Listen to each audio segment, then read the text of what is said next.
1h30, mais après j'ai commencé à flipper. Ouais. J'avais vraiment l'impression que j'allais rester bloqué dedans. Bloqué dedans Pour les champignons, je suis pas sûr. Ça doit arriver, hein. Mais Ce qui est compliqué avec ça, c'est que ça dure longtemps.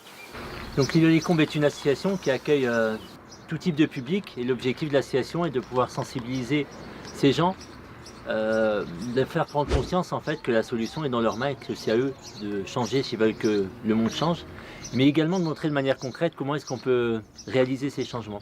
Et c'est pour ça notamment qu'on a mis en place un jardin en permaculture pour avoir une autre idée de l'accès à la nourriture et voir comment on peut produire différemment notre nourriture. Ok, et ça on peut aller le voir? Ouais, c'est parti. On y va.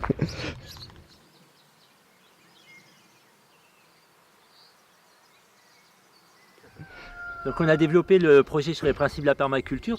Alors très rapidement, la permaculture, c'est quoi? C'est l'idée de produire ce dont l'homme a besoin en évitant de mettre des intrants, en évitant les déchets et en essayant de créer des systèmes les plus résilients possibles.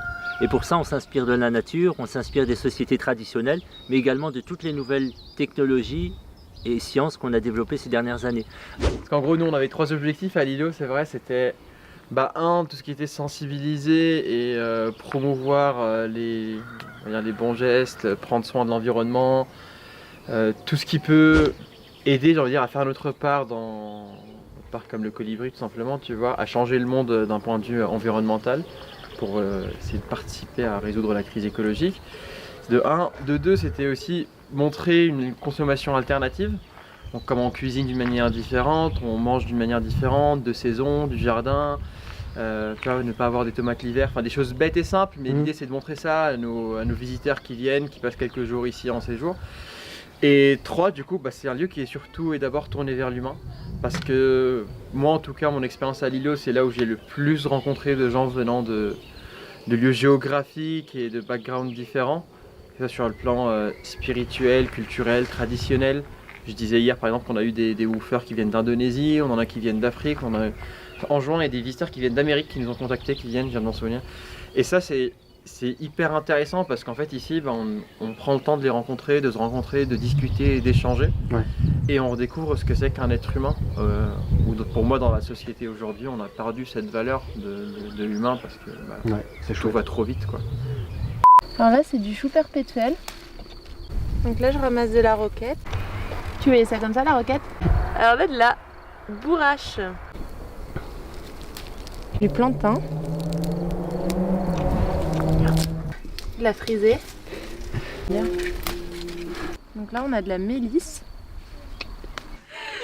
J'avais se reconnecter à la nature, se ressourcer, s'émerveiller, la liberté d'expérimenter, vivre ensemble et agir pour demain. Oh yes. Moi, comme j'ai ressenti la permaculture humaine, c'est que dans la permaculture, tu vas te servir des lois de la nature et des leçons que la nature peut te donner pour finalement avoir ta production agricole et en fait savoir comment te nourrir. Mais je pense que la nature te donne des leçons aussi sur comment on peut vivre ensemble les uns les autres. C'est-à-dire que, pour donner un exemple, dans la nature, chaque élément est différent, va avoir sa propre richesse, mais chaque élément va interagir les uns avec les autres. Et t'as jamais un arbre qui va pousser tout seul. Il va toujours avoir besoin des arbres autour de lui, mais aussi d'autres espèces, les oiseaux, les plantes qui sont autour. Et en fait, pour nous les êtres humains, c'est à peu près la même chose, je pense. C'est-à-dire que tu as besoin d'une diversité, tu as besoin d'accepter que chacun est différent, mais chacun peut se compléter aussi. Et ici, en fait, on le vit complètement, parce que tu vas avoir des bénévoles qui sont un couple de retraités, tu vas avoir des enfants qui vont venir, des étudiants qui viennent de l'étranger, vraiment un grand mixte de personnes, et finalement, naturellement, on va tous s'entendre et on va tous apprendre les uns des autres. Chouette ça.